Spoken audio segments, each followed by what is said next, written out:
Welcome to The Explainer, where we break down big ideas. Have you ever done this? You study for hours, you feel like you've really got it down, and then when you actually need the information, it's just gone. Well, today we're going to dive into the science of learning to figure out why our most common study habits so often fail us, and what actually makes knowledge stick for good. Okay, let's jump right in. The first thing we have to tackle is a pretty fundamental problem. As humans, we are surprisingly bad judges of what we actually know. It's this huge cognitive blind spot we all have, and it's pretty much the main reason our study methods go so wrong, so often. You've probably heard of this one, the Dunning-Kruger effect.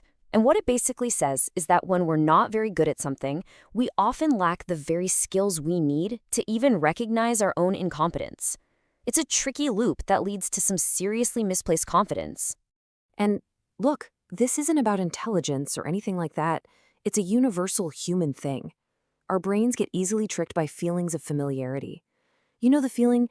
You reread a chapter in a textbook, the words look familiar, and your brain just goes, yep, I got this. But that feeling of ease, that fluency, it's not the same thing as actual mastery. This is a perfect example of something called the curse of knowledge. In one study, people tapped out the rhythm of a super common song. They were sure the listener would guess it about half the time. The actual result? Only 2.5%. See, the tapper hears the whole orchestra in their head, so the rhythm seems obvious. But the listener, they just hear a bunch of random taps. Once we know something, it becomes almost impossible to imagine what it's like not to know. So, this whole illusion of knowing leads us to a really crucial point. The learning methods that feel the easiest and most comfortable, they're very often the least effective. We feel like we're learning, so we stick to these cozy strategies that don't actually build real, durable knowledge. Our intuition about how to learn is often completely backwards. Take the study they did with baseball players. One group practiced in blocks. They'd hit 15 fastballs, then 15 curveballs, and so on. And they felt great. It felt easy, and they saw rapid improvement. The other group, though, had to hit a totally random mix of pitches. It was frustrating, it was hard, and their progress felt way slower. But when it came time for a real game test with mixed pitches, the frustrated group performed far, far better.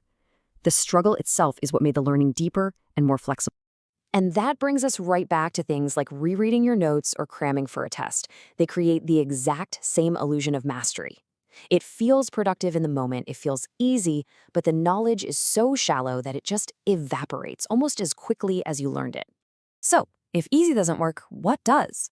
Well, the answer lies in a simple but really powerful idea that completely flips the learning process on its head. Instead of focusing on just getting information into our heads, we need to get a lot better at pulling it out. This is called retrieval practice. It's simply the act of actively pulling information out of your brain. Think of it like this. Every time you successfully retrieve a memory, you are strengthening the neural pathway to it, making it easier to find the next time. You're basically practicing for the moment you'll actually need that knowledge. And this right here is the key difference. While rereading might feel like you're doing something, it's the active struggle of retrieval that actually strengthens your memory. The science on this is crystal clear. Pulling information out of your brain is so much more effective than just passively putting it in. It's the difference between actually exercising a muscle and just, well, looking at it. Veteran actor Nathaniel Fuller put it perfectly.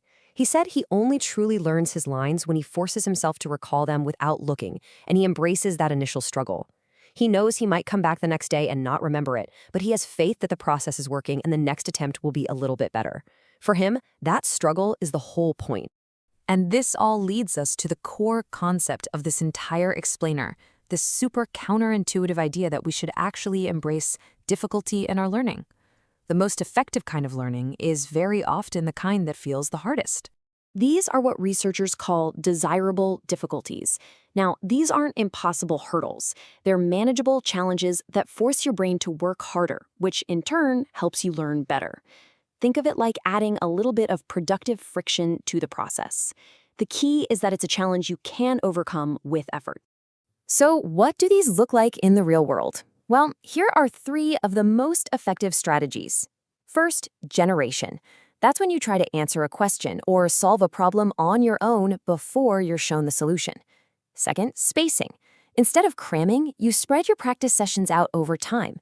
This forces you to do a little bit of forgetting and then relearning.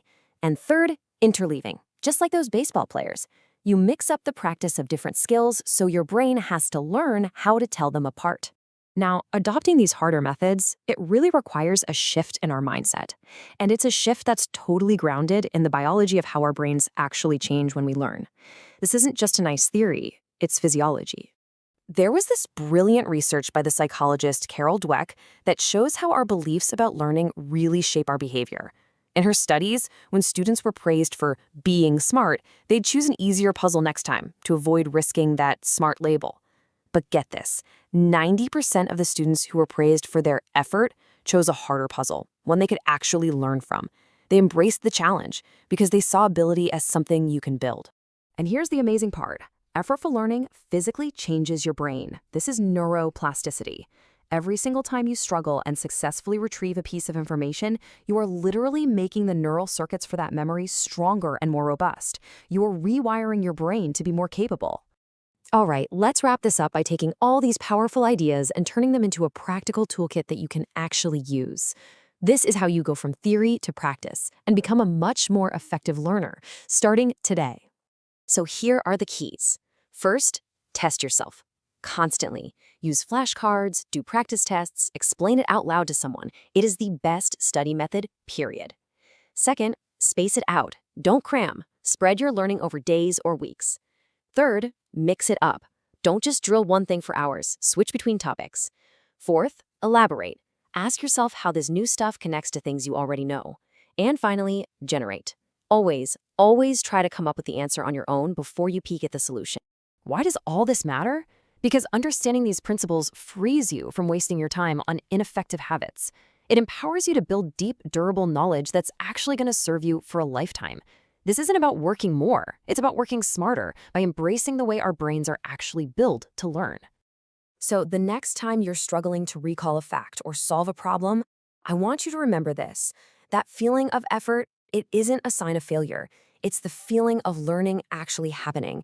It's the feeling of your brain making it stick.